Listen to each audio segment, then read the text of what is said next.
Ethan had always taken pride in being a hands-on father. Raising his 10-year-old son, Noah, alone after his wife passed away had been the hardest challenge of his life, but he made sure Noah never lacked anything, especially when it came to food. Every morning before school, Ethan carefully prepared a lunchbox filled with Noah's favorites: a peanut butter and jelly sandwich, a bag of baby carrots, a chocolate granola bar, and a juice box. It wasn't just about nutrition, it was about love, about making sure his son was taken care of, even when he wasn't by his side.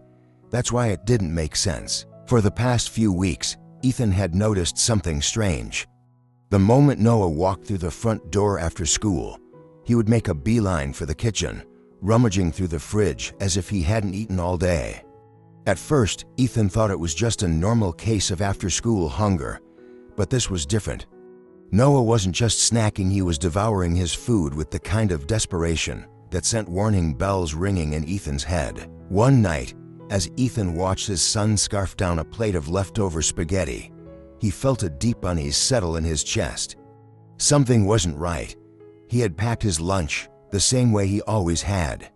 So why did Noah act like he hadn't eaten in hours? Ethan swallowed hard. He knew kids could be secretive, but this wasn't just a phase. Something was going on at school, and whether Noah wanted to admit it or not, Ethan was going to find out the truth. Ethan had always believed in open communication with his son. He prided himself on being the kind of dad Noah could talk to about anything. But lately, there had been a distance, a hesitation in his boy's eyes that he couldn't ignore. That evening, as Noah sat at the dinner table, hunched over a steaming plate of macaroni and cheese, Ethan decided it was time to ask. He kept his tone light, careful not to sound depressing. "Hey, buddy, you're eating like you haven't had a bite all day," he said, forcing a casual chuckle. "You're finishing that faster than I can blink." Noah barely looked up, shoveling another spoonful into his mouth. "I was just hungry." Ethan leaned back in his chair, studying his son's face. "You eat your lunch at school, right?" Noah's grip on his fork tightened, just for a second, so quick most people wouldn't have noticed. But Ethan did. He saw the flicker of hesitation, the way Noah's shoulders tensed ever so slightly before he mumbled, "Yeah." It was a lie, a small one, but still a lie. Ethan kept his voice steady, pushing just a little further. "All of it." Noah nodded, too quickly. "You ate, huh?" That was all Ethan needed to know. His son was hiding something. He could have pressed harder, demanded an answer right then and there.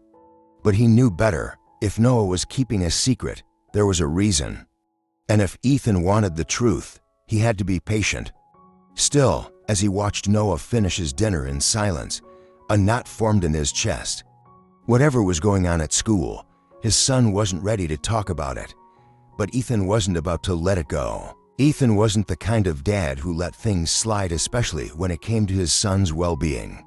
So, the next morning, as he packed Noah's lunch, he decided to conduct a little experiment. He took a mental snapshot of everything inside the lunchbox: a ham and cheese sandwich cut into perfect triangles, just the way Noah liked, a bag of pretzels, a banana, a homemade chocolate chip cookie, and a bottle of apple juice.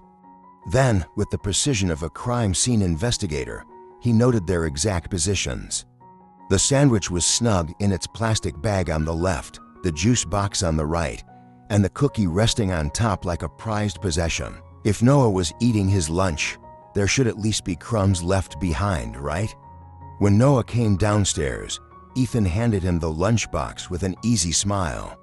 "There you go, bud. Packed it with extra love today." Noah nodded, stuffing it into his backpack without a second glance. "Thanks, Dad." Ethan watched as his son rushed out the door and hopped onto the school bus.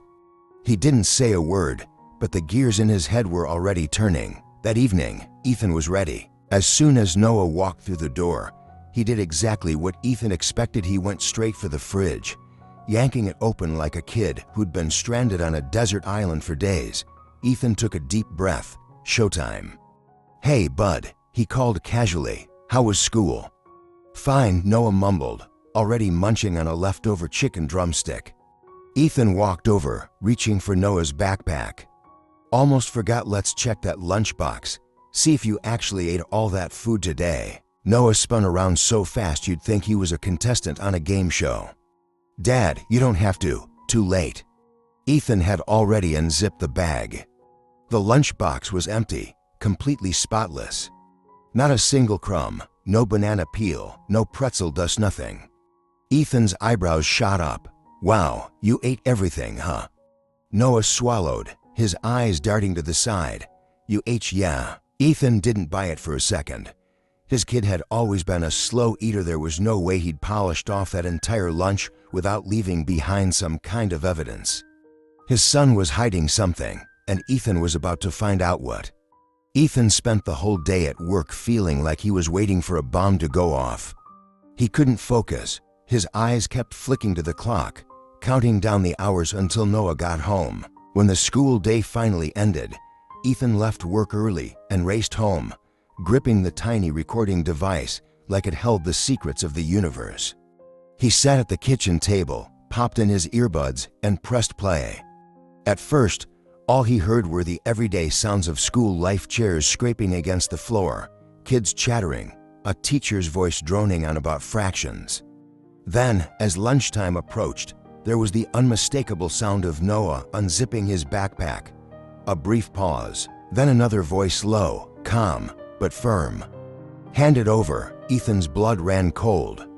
Noah didn't respond right away, but the rustling sound told Ethan all he needed to know. His son was handing over his lunch. Another voice, a different kid this time, snickered.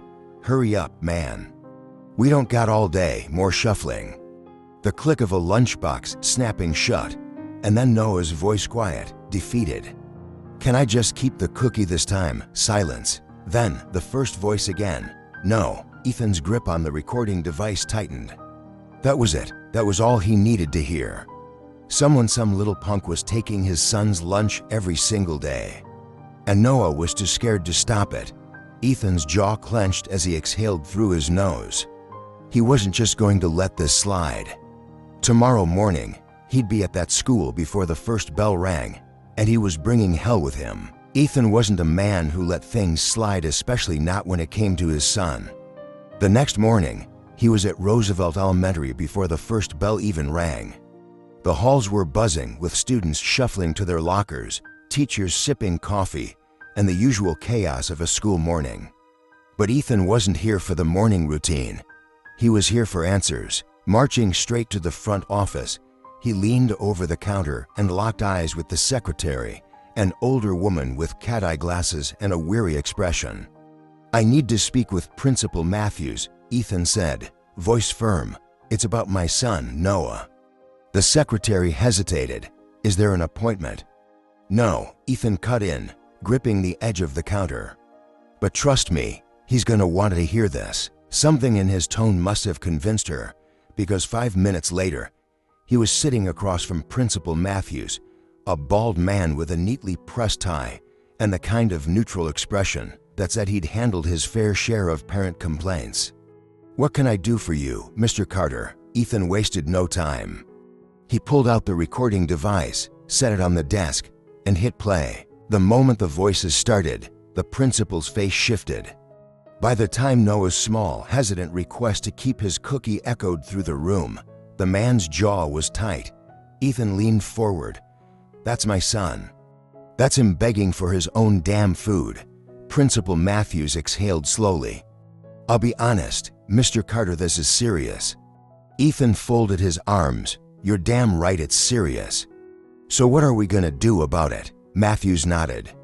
First, we find out exactly who's behind this. Ethan cracked his knuckles. Good, because I already have a few ideas.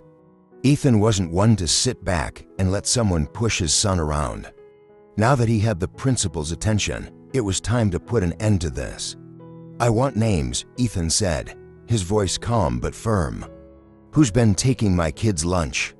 Principal Matthews nodded, already jotting something down on a notepad. We'll start by speaking with Noah's teacher and a few of his classmates. If there's a pattern, we'll find it. Ethan wasn't convinced that a polite chat was going to stop a bunch of schoolyard bullies, so he decided to speed things up. let's do this differently, he said. Give me one more day. I'll pack his lunch as usual. But this time, I'm going to add something special. Matthews raised a skeptical brow. What exactly are you planning? Ethan grinned. Ever heard of ghost pepper sauce? The principal's lips parted slightly in surprise, but before he could object, Ethan held up a hand. Relax, I'm not trying to hurt anyone. Just give him a little wake-up call. The next morning, Ethan went all out. Noah's lunch looked exactly the same as always. The ham and cheese sandwich normal, the pretzels same, the juice box and cookie untouched. But hidden between the slices of bread, a layer of ghost pepper sauce so fiery it could make a grown man cry. Noah had no idea about the plan, but Ethan made sure to keep an eye on his phone, ready to listen to the recording once lunchtime hit. By noon, the trap had been set, and Ethan was about to find out exactly who had been stealing from his son. Ethan sat at his desk, pretending to work, but his mind was focused on only one thing: Noah's backpack. More specifically, the tiny recording device hidden inside. He had set the perfect trap, and now it was just a waiting game. Around noon, his phone buzzed. The recording had picked up sound. Ethan grabbed his earbuds, took a deep breath, and pressed play.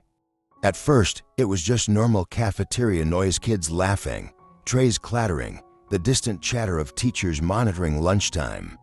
Then there it was, the sound of Noah unzipping his backpack. And then the voice, "All right, let's have it." Ethan recognized that smug tone instantly.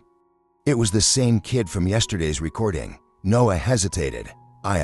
Dude, just hand it over. We don't have all day." More rustling. The distinct crinkle of a sandwich wrapper.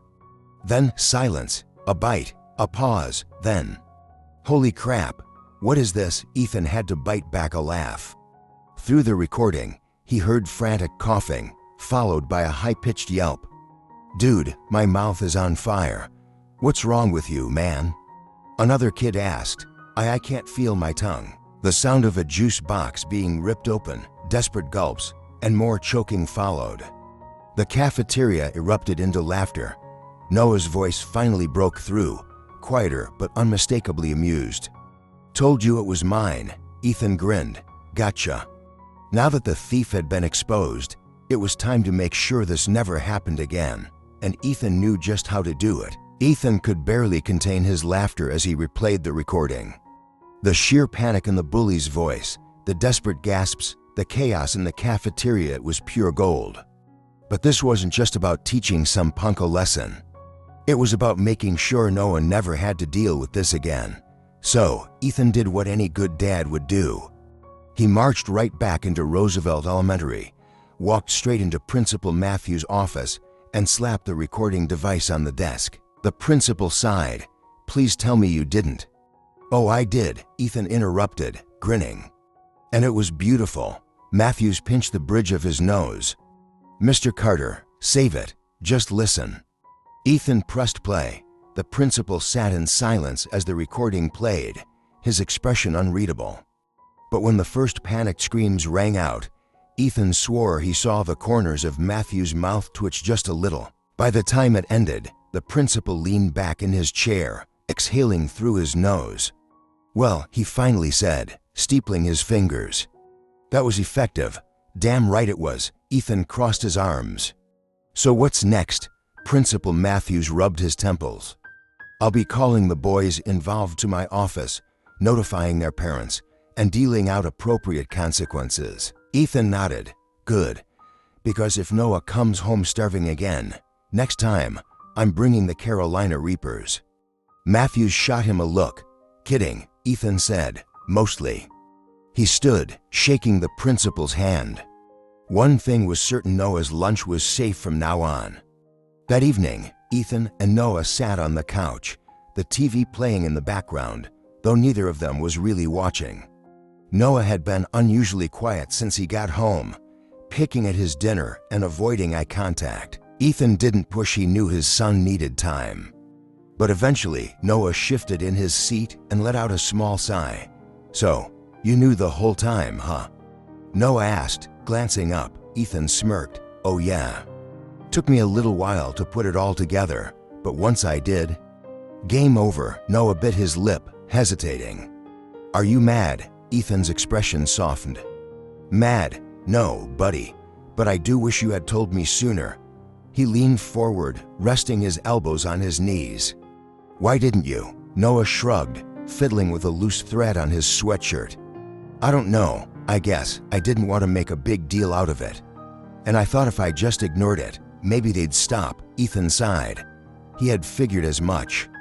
Kids had a way of thinking they had to deal with things alone, especially when it came to standing up for themselves. Listen, Ethan said, his voice gentle but firm. People like that, they don't stop unless you make them stop. And you don't have to do it alone. He ruffled Noah's hair. That's what I'm here for. Noah finally smiled, small, but real. Yeah, I get that now, Ethan nodded. Good, because no matter what, you come to me first, all right? Noah didn't hesitate this time. All right. It wasn't just about a stolen lunch. It was about learning to stand up for yourself and knowing you never have to do it alone. The next morning, as Ethan stood by the front door, he watched Noah pull on his backpack, his movements lighter than they had been in weeks. There was no hesitation, no nervous glances toward the floor. He wasn't rushing out the door to avoid conversation. Instead, he turned to Ethan and grinned. You gonna sneak hot sauce in my lunch again? Ethan laughed, shaking his head. Only if I have to. Noah chuckled, but then his expression grew a little more serious. Thanks, Dad, for, everything. Ethan's chest tightened. He reached out and clapped his son on the shoulder. Anytime, buddy. As Noah headed out to catch the bus, Ethan watched from the doorway, feeling something he hadn't in a while: relief. The past few weeks had been a lesson for both of them. For Noah, it was learning that he didn't have to handle things alone. That speaking up wasn't a weakness, but a way to take back his power. For Ethan, it was a reminder that no matter how much you try to protect your kid, there are always going to be things they don't tell you, either because they're scared, embarrassed, or just don't want to burden you. But that didn't mean you stopped looking out for them. And it sure as hell didn't mean you stopped fighting for them. As the bus pulled away, Noah glanced back through the window and gave Ethan a wave. This time, his eyes held no fear, and that was all Ethan needed to see.